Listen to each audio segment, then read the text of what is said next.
guys, and welcome back to Francesco and Daddy's DIY tutorials. In today's video, we are going to look at the Pentair Whisper Flow motor and pump replacement here.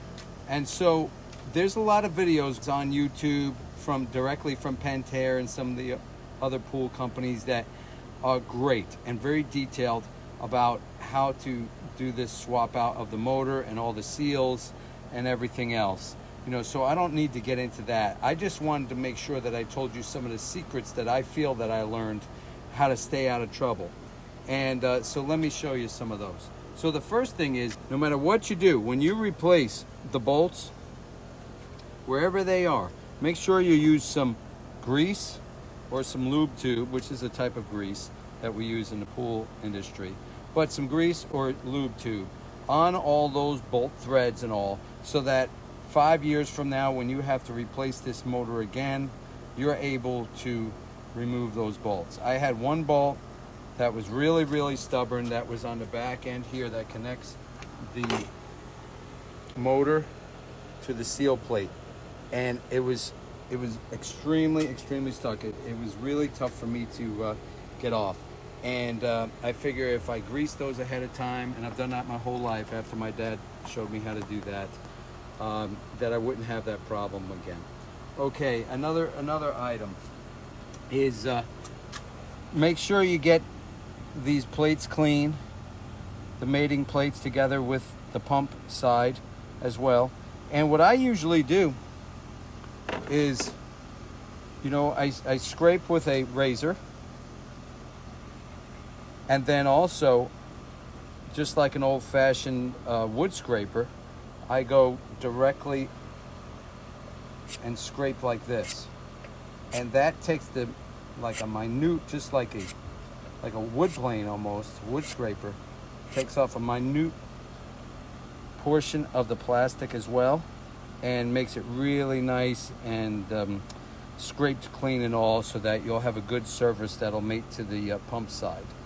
The other thing is, when you're putting this seal plate, it's not an O-ring because it's not shaped like an O, but the seal on, I used some just 100% silicone and kind of put that down first, a little tiny bead, so that I can press this seal in, and then I waited a day for it to harden up and seal up. That holds that seal in place, because there's nothing worse than trying to put and mount these two surfaces together at the same time while this seal is falling out at different places that you cannot see.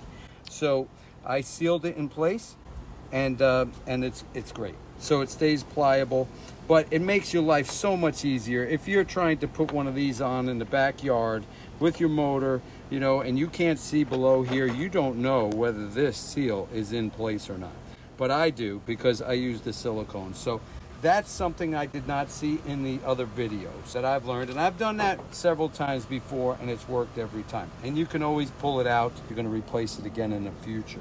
Another thing is, a lot of these things are plastic now, but I have some metal ones here. Same thing. This is the where you put the wires through. It's like the conduit holder, and these screws are always just regular steel screws, and they'll rust really badly. And so for this one, I could not get them out. Usually you use plastic now, so the whole thing should be mostly plastic, but even so, but if you're using a metal one, just grease these up really well, and the grease will last for those 5 years, and you'll be able to back it off. And I think that's about it overall, folks, other than paying good attention to the videos that Pentair puts on and all. And it's important to get the torque right and not over tighten, especially on the plastic parts.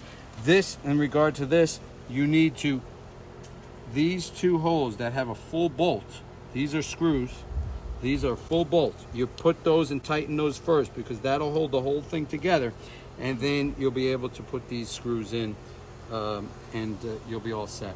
And that's about it, guys. That's what I've learned on this one, so I hope it helps you. Bye now. Thanks for watching today's video. Please like and subscribe if you enjoyed.